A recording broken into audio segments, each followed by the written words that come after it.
विकास हुआ है। हम लोगों ने देखा है, योग्य तो बनना पड़ेगा, नौकरी लेना है। देखिए, बेगूसराय की जैसे ही बात करते हैं तो एक शब्द दिमाग में आता है, मिनी मॉस्को। जी हाँ, अपनी विचारधारा के लिए और अपनी वामपंथी विचारधारा के लिए खासकर बेगूसराय जो है वो मिनी मॉस्को के नाम से जाना जाता था। लेकिन भैया अभी जो है तमाम तरह की बातें हैं, देश की अपनी भी राजनीति है। ऐसे में लोग बेगूसराय के क्या मन बना रहे हैं और लोग जो है किन मुद्दों पर इस बार वोट देने वाले हैं?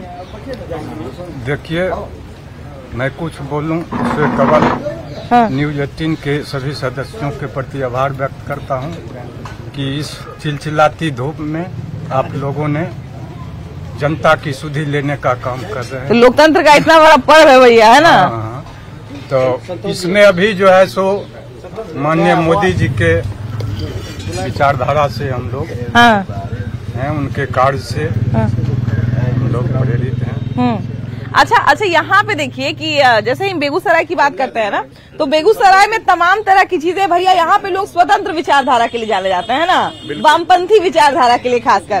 तो यहाँ पर इस बार क्या लगता है भाई, अपने आप को नरेंद्र मोदी का हनुमान कहते हैं गिरिराज सिंह, तो हनुमान जी इस बार बेड़ा पार लगाएंगे कि दूसरे वाले महागठबंधन से?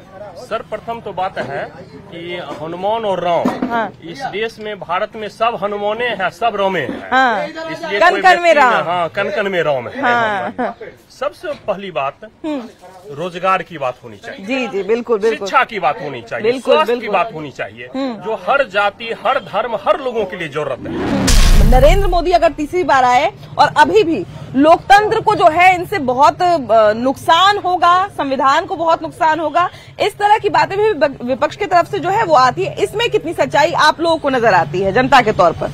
मेरा एक ही अपील होगा कि लोकतंत्र को मजबूत करने के लिए 100% मतदान करें, क्योंकि मतदान का स्तर भैया बिहार में बड़ा गिर गया था पहले चरण में। दूसरे चरण में हालांकि थोड़ा देखा गया, लेकिन तो ये हमको लगता है अफसोसजनक है। यही अपील करेंगे। हाँ जी भैया, ये जो संविधान वाला जो बात था मेरा अधूरा रह गया, ये संविधान क्या सही में खतरे में पड़ जाएगा क्या अगर नरेंद्र मोदी तीसरी बार आते हैं? तो तीसरी बार आएंगे तो और मजबूत होगी संविधान। हाँ, लोकतंत्र गलत बोल रहे हैं, लोकतंत्र के अधिकार को जो है वो छीन रहे हैं, ऐसा कहा जाता है विपक्ष की तरफ से। बोल रहा है ऐसा बात। मूर्ख कैसे बोल रहे हैं? विपक्ष के इतने बड़े बड़े नेता बोल रहे हैं। हम नेता को जानते पहचानते हैं, जानते पहचानते हैं, तो नेता को पहचाना लेकिन बड़ा भी विद्वान नेता में से है। हाँ, अपना नाम शायद उसके बाद सीखे थे, मुख्यमंत्री बनने के बाद। हम BA ऑनर्स करके बेरोजगार घूम रहे हैं, तो सबको सरकार एक साथ कैसे नौकरी दे देगी? हाँ, जो 80 साल से नहीं हुआ वो 10 साल में कैसे हो जाएगा? बहुत अच्छा हो रहा है, बहुत अच्छा हुआ है। अच्छा, यहाँ पे देखिए नौकरी की बात आई है तो एक सवाल जो है जो बार बार हम लोग सब पूछते हैं कि भैया बिहार में जो है, बिहार कहें या भारत कहें, तो एक स्वरोजगार का बड़ा मोदी जी प्रचार करते हैं। उस स्वरोजगार की लहर क्या यहाँ तक पहुँची है कि नहीं? क्या स्वरोजगार की तरफ यहाँ के लोग बढ़ रहे हैं? रोजगार समस्या 1950 से ही रहा है। ये एक राजनीतिक मुद्दा है, लेकिन धरातल पे कोई सच्चाई नहीं है। जितना इन्वेस्टमेंट इंडिया के अंदर हो रहा, जितना प्राइवेटाइजेशन हो रहा है, जितना जिस हिसाब से उस क्षेत्र में आप सोचिए सरकारी स्तर पर नौकरी नहीं है, लेकिन और जो देश का जिस हिसाब से विकास हो रहा है, GDP बढ़ रहा है, उस हिसाब से और क्षेत्रों में नौकरी का सृजन हो रहा है। देखिए, हम जब रोजगार की बात करते हैं तो हमारा मतलब सिर्फ नौकरी नहीं होता है ना भैया? वो हर वो साधन जिससे जो है एक आदमी अपने आय का जो है वो प्रबंध कर सके, अपने जितना पढ़ा है उसके हिसाब से जो है कमा सके। ऐसा नहीं हो कि पढ़ा ज्यादा है और कमाई कम हो रही है, ऐसा नहीं हो। हमको लगता है कि ये सारा जो है रोजगार के अंतर्गत आएगा। तो क्या इस तरह की व्यवस्था बेगूसराय में देखने को मिल रही है? कहीं नहीं देखने को मिल कुछ भी नहीं। आप बैंक में जाइए लोन लेने के लिए, देखिए जो छोटे छोटे व्यापारी जो हैं उनको कितना लोन मिलता है। अच्छा, तो सरकार इतना जो प्रचार करती है कि हम ये लोन दे रहे हैं, ये सब ऐसे ही है? सारा मीडिया को मैनेज करके अपना दिन भर टीवी खोलिए दिखाते रहेगा, जो मोदी जी, अमित शाह दिखाते रहेगा। वो ऐसा धरातल पर नहीं। अच्छा, विपक्ष से क्या क्या उम्मीद है भैया? क्या क्या बदलाव विपक्ष जो है बेगूसराय में लेके आएगा?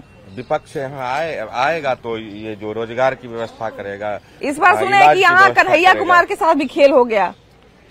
कन्हैया कुमार आए थे, अब वो चले गए, दल भी बदल लिए अपना। तो कन्हैया कुमार तो सुने थे बड़ा स्ट्रांग उम्मीदवार थे, तो फिर कैसे उनको लटका दिया गया? कुमार स्ट्रांग उम्मीदवार थे तो वो जहाँ थे वहाँ रहे नहीं ना। वो तो चले गए दूसरे जगह। हाँ। अब तो जहाँ है तो महागठबंधन में नहीं जी, महागठबंधन में है तो जिस दल में अलग अलग दल है ना, हाँ। अलग अलग दलों को मिला करके महागठबंधन बना। अच्छा, महिलाओं के लिए कितना सुरक्षित है बेगूसराय? बहुत जो महिला पढ़ी लिखी है उसके लिए, जो अपने पर आत्मनिर्भर है उसके लिए सुरक्षित है। जो पढ़ी लिखी नहीं है तो वो भी अब आगे बढ़ गई है।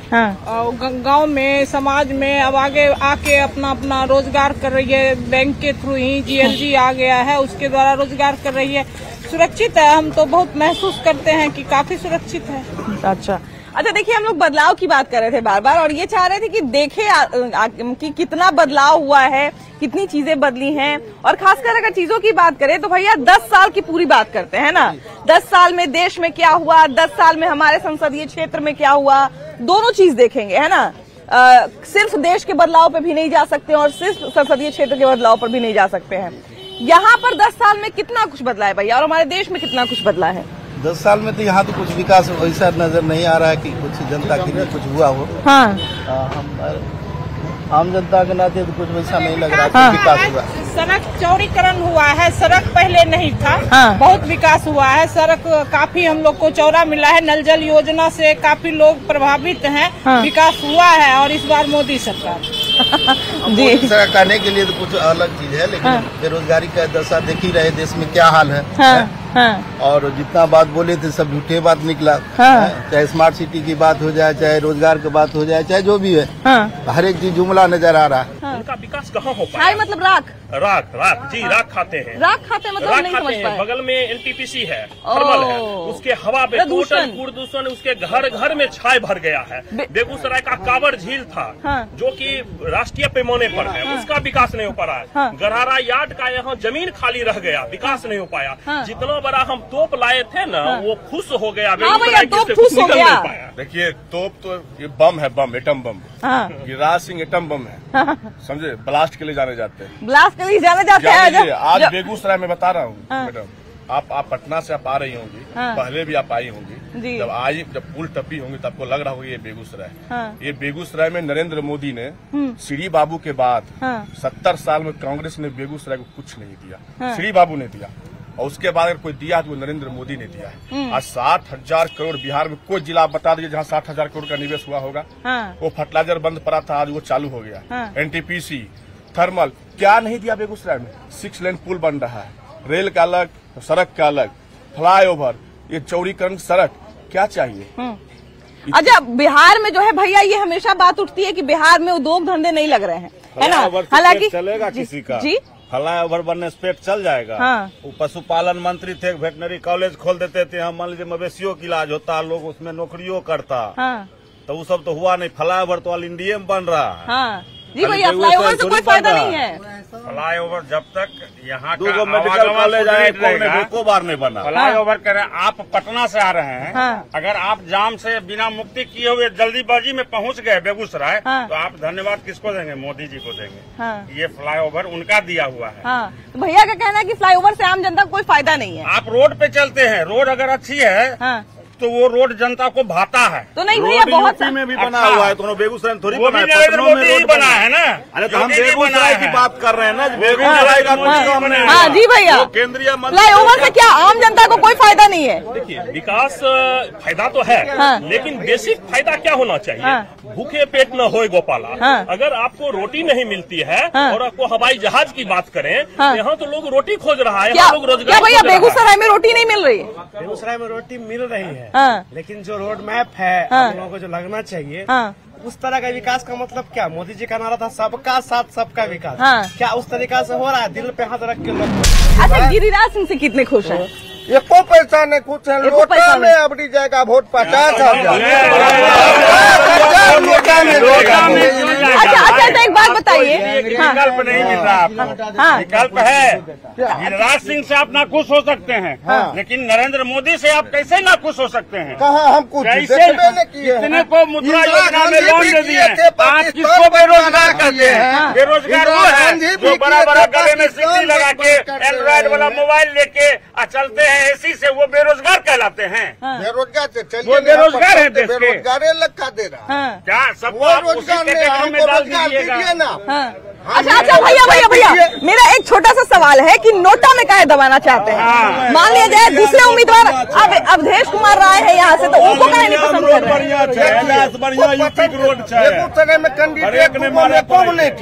जैसे मान लिया जाए कि आप नोटा में दबा दिए है ना, नोटा में मान लिया जाए 10 में से 5 वोट गया है ना, 3 वोट किसी को गया, 2 वोट किसी को गया, तो नोटा वाला नहीं जीतेगा, वो जीतेगा उसमें से ज्यादा वोट मिलेगा। ऐसे तो वोट बर्बाद होगा ना, होगा तो भैया वोट बर्बाद कर देना नोटा में दबा के कितना सही है ये बताइए। सही तो नहीं है, लेकिन जनता में मनहूस है। ये नगर पालिका का चुनाव नहीं है, चुनाव कई स्तर का होता है। नगर पालिका का काम है स्थानीय लेवल पर नाली रोड छोटे छोटे कामों को करना, उसके बाद विधायकों का काम है बिल्कुल उससे बड़े रोडों का काम करना, और देश के जो प्रधानमंत्री का है बड़े बड़े योजना को करना। इस बात को लोगों को समझना पड़ेगा। हमारे बहुत सारे साथी कहे बेरोजगारी की बात किए, रोजगार की बात नहीं किए। हम ये कहना चाहते हैं, देखना है तो टोला के अंदर जाइए, जिसको दलित बस्ती कहते हैं वहाँ जाइए। क्या है वहाँ पे ऐसा, मैं बताता हूँ। बिल्कुल बिल्कुल बिल्कुल बताइए। 10 साल पहले आज आप दलित बस्ती के अंदर जाइए, जिसकी रोना रोते हैं सभी लोग, और एक घर में आप जाइएगा तो 1 लाख की बाइक लगी मिलेगी। कहाँ से? मैं बताता हूँ कहाँ से ना। मैं बताता हूँ। उनके कान में झुमका लटका हुआ मिलेगा। अरे बाप रे। खपरा मकान जो था फूस का, पक्का मकान बनाए, कैसे बना दिया, कैसे बना दिया जी? सर सुन लीजिए, अरे सुन तो लीजिए फिर कैसे बना लिया। हाँ बोलिए बोलिए। आज जिला हम बेगूसराय की बात करते हैं। बेगूसराय में कम से कम 25 फाइनेंशियल बैंक है, जो छोटे छोटे लोन हर परिवार को स्वरोजगार के लिए दे रहा है। मुद्रा लोन जो मिल रहा है, मुद्रा लोन नहीं, छोटी जो फाइनेंशियल लिमिटेड फाइनेंशियल बैंक है, वो कम से कम जिला के अंदर 25 बैंक होगी। और हर छोटे छोटे लोगों को 30,000 से लेके 3 लाख तक का लोन मुहैया करा रहा है। और छोटे समाज के लोग, जिसको गरीब तबका कहते हैं, अनुसूचित कहते हैं, पिछड़ा कहते हैं, वो परिवार आज सामंती जो 10% की इंटरेस्ट लेते थे, आज वो उस बैंक का कर्जा भी तोड़ रहा है। 10% जब लोन लेता था, जिससे उसको अपना घर लिखता था, आज घर लिखने की परंपरा खत्म हुई। केंद्र सरकार की जो योजना आई, जो छोटी छोटी बैंकों को जो उन्होंने लाइसेंस दिया, उसके माध्यम से उस समाज के लोगों ने जो उसका लाभ लिया, आज उसका घर गिरवी किसी रजिस्ट्री नहीं करवा पाता है। आज वह किस्ती के दर पर वो उसको तोड़कर सूद मूर दोनों तोड़ देते हैं, और अपना विकास भी वो धीरे धीरे उससे वो करते जा रहे हैं। तो बताइए। सच्चाई भी है, लेकिन जो लोन जो दे रहा है पूरे गांव घर में लेडीज लोग का बैठा के मीटिंग होता है, वो तो समूह वाली चीज है, वो दूसरा है, वो दूसरा है। नहीं बताते वही वाली है। नहीं, ये तो फाइनेंस का बैंक की बात कर रहे हैं, छोटे स्तर के जो फाइनेंस बैंक होते हैं। जमीनी स्तर पे जाइएगा, जमीनी स्तर पे जाइएगा, इधर आइए ना, जमीनी स्तर पे जाइएगा तो देखिएगा गाँव घर टोला समाज में वही हो रहा है। लेडीज लोग को बैठाया जा रहा है, मीटिंग कराया जाता है, लेकिन क्या हो रहा है उसके साथ जाके देख लीजिए, अपना परिवार भी चला नहीं पा रही हो किसकी वजह से। हाँ भैया, परिवार भी कह रहे देखिए, मैं कह देता हूँ, अगर पैसा रोजगार के लिए मिला, ये बात किए कि हमने लोन लिया रोजगार के लिए, मैं बेटा को 1.5 लाख की बाइक खरीद के और 60,000 का मोबाइल खरीद कर चलने के लिए दिया। ऐसा होगा तो क्या होगा? ऐसा भी होता है क्या? ऐसा नहीं होता है, ऐसा नहीं। पूरा विकास हुआ है।